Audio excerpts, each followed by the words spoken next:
Magandang gabi mga masters, bali ngayon po ay 4 na videos po ma-upload ko po sa aking YouTube channel. Tama nga mga masters, 4 na videos nga po ang ma-upload ko po. Yon, what's up mga masters, nandito na naman tayo sa panibagong araw, panibagong kabanata na naman ang pagsasama-samahan natin ngayon guys.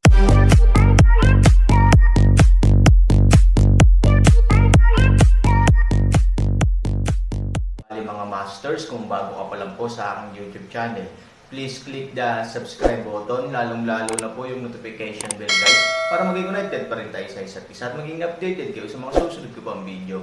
Bali mga masters, bago natin umpisahan ng kwento ay mag-shoutout po muna tayo para sa mga solid nating tagapakinig. Shoutout kay Jay Ilakas at shoutout kay RB Tuya. Yun na nga mga masters, no? Bali hindi na ito patagalin. In 3, 2, 1, let's go!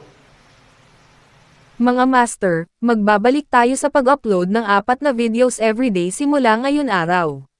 Salamat sa solid na pagsuporta mga master. Mundo ng Xuanyuan. Sa mga sinaunang larangan ng digmaan, hinahanap pa rin ni Han Sanchen at Linlong ang totoong pasukan ng lugar ng labanan, ngunit walang pag-unlad sa kasalukuyan, dahil masyadong malaki ang espasyo, at ang space tunnel na humahantong sa totoong larangan ng digmaan sa kanilang imahinasyon ay hindi naglalabas ng anumang enerhiya, kaya napakagulo ng usaping ito. Ang Aaron ay isang napaka-patient na tao, ngunit sa kasong ito, unti-unting nauubos ang pasensya.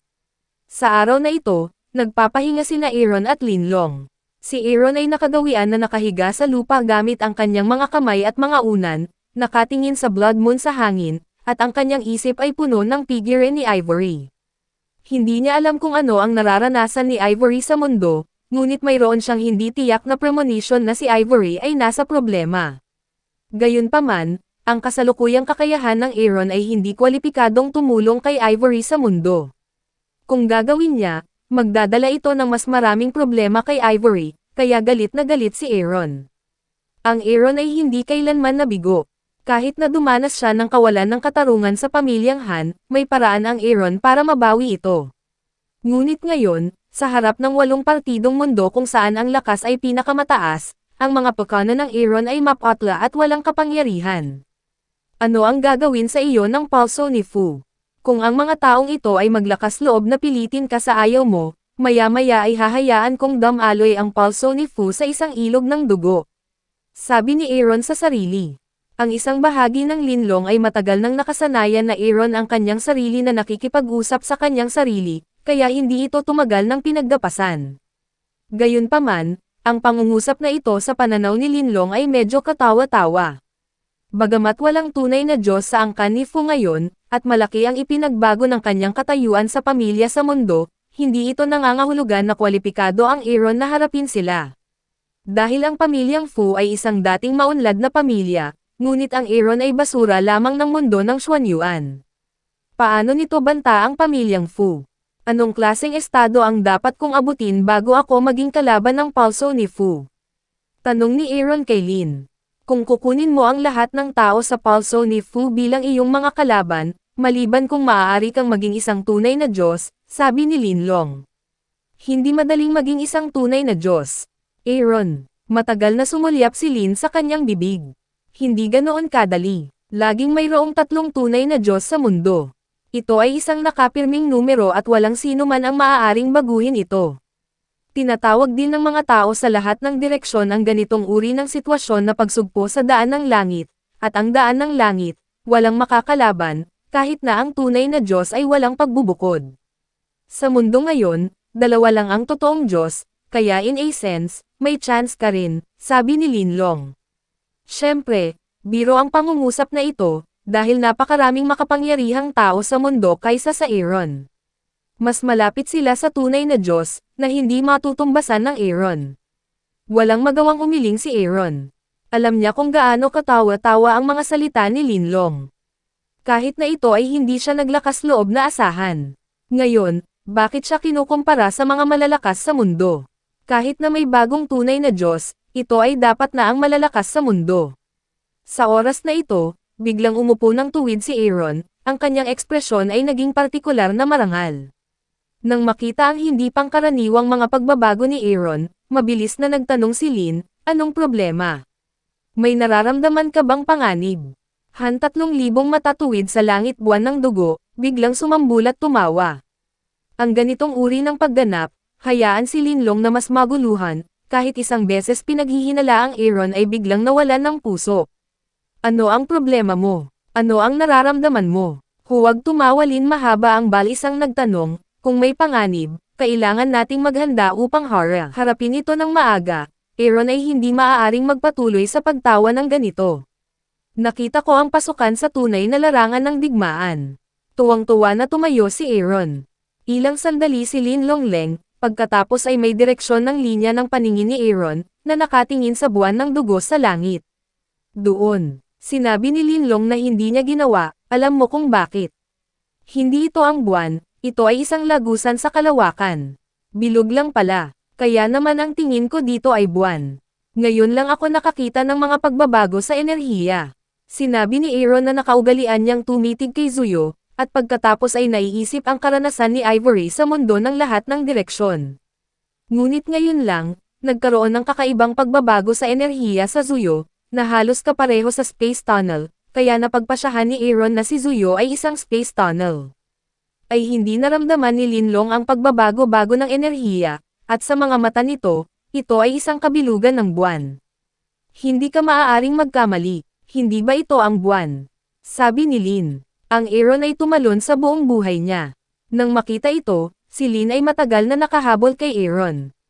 Habang mas malapit sa Blood Moon, mas malinaw na makikita ng Aaron ang mahinang pagbabago-bago ng enerhiya.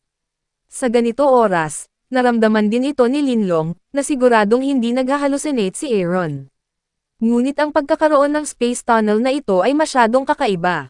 Kung hindi sinasadyang malaman ni Aaron, sila ay namatay dito. Nang dumating ang isang tao at isang dragon upang magdala ng dugo sa buwan, kitang-kita nila ang malalim na lagusan. Ang dahilan kung bakit hindi nila ito nakita noon ay ang layo nila sa lagusan sa lupa kaya hindi nila makita ang totoong sitwasyon. Ang irritable na mood ni Aaron sa wakas ay nakakuha ng kaunting ginhawa. Bagamat hindi niya alam kung ano ang mangyayari pagkatapos makapasok sa lagusan, at least hindi niya kailangang mag-aksaya ng oras sa paghahanap ng lagusan.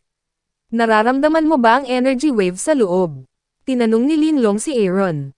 Pupunta ka ba dito? Nakangiting sabi ni Aaron, pagkatapos ay diretsyong pumasok sa lagusan, ni kahit kay titing na pag-aatubili.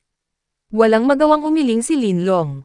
Walang pakialam si Aaron kung delikado sa loob, at wala siyang anumang paghahanda. Sa kanyang opinyon, ang paggawa ng mga bagay na tulad nito ay masyadong walang ingat. Ngunit Linlong ay hindi nag-iisip, kahit na muli maingat kung paano, ang mukha ng mga bagay, pagkatapos ng lahat, mayroon pa ring harapin, pag-aatubili ay hindi maaaring baguhin ang anumang bagay. Matapos makapasok sa tunnel, hindi lamang mararamdaman ng Aaron ang pagkabalisa ng mga enerhiyang iyon, ngunit maranasan din ang mga ito ng personal. Ang manic energy, tulad ng isang lumilipad na kutsilyo, ay agad na pumutol ng maraming sugat sa katawan ni Aaron, at ito ay pasukan lamang. Hindi ko alam kung anong klaseng sitwasyon ang haharapin ko kapag napunta talaga ako sa mga guho ng battlefield. Ngunit wala pa ring ideya si Han na umatras. Masyado na siyang nag-aksaya ng oras. Dahil sa space tunnel, nabahiran ng dugo ang Aaron, at hindi madaling makarating sa totoong lugar ng larangan ng digmaan. Ang Aaron ay nasa mas malaking panganib. Ang enerhiya na naiwan sa larangan ng digmaan ay sinamahan ng malakas na hangin, na dahilan kung bakit ang Aaron ay nagdadala ng malaking panganib kaagad, halos nakamamatay.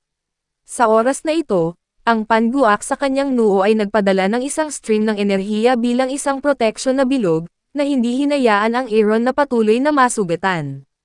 Tinitingnan ang kanyang katawan sa paligid ng isang layer ng light energy aperture, at pagkatapos ay tumingin sa halos punit-punit na damit at hindi mabilang na mga sugat, Aaron walang magawa na pilit ng ngiti. Ito lamang ang enerhiya na naiwan ng mga sinaunang malalakas na tao pagkatapos ng kanilang kamatayan, na nagdulot ng napakalaking pinsala sa kanila. Hindi ko talaga alam kung gaano ang pagyanig ng lupa sa sinaunang digmaang ito. Sa oras na ito, biglang narinig ni Aaron ang sigaw ni Linlong. Sundin ang boses upang makita, Linlong ay halos gumapang sa lupa, ang sugat sa katawan, ang ilan ay malalim na nakikitang buto. Si Aaron ay nagmamadaling pumunta kay Linlong at pinrotektahan siya ng energy shield ng panguaks. Ano ito? Natahimik si Linlong at nagtanong kay Aaron. Hindi alam ni Han Sanchen kung paano ipapaliwanag ang palakol kay Linlong. Bagamat pinaghihinalaan niya na ang palakol ay malamang na sandata ng isang sinaunang makapangyarihang tao, paano niya sasabihin kay Linlong ang tungkol dito? It's none of your business, kung ayaw mong mamatay, sumunod ka sa akin. Sabi ni Aaron. Nang marinig ito, mabilis na tumayo si Linlong, malapit sa Aaron, dahil sa kasong ito lamang, hindi ito masasaktan ng mga enerhiyang iyon.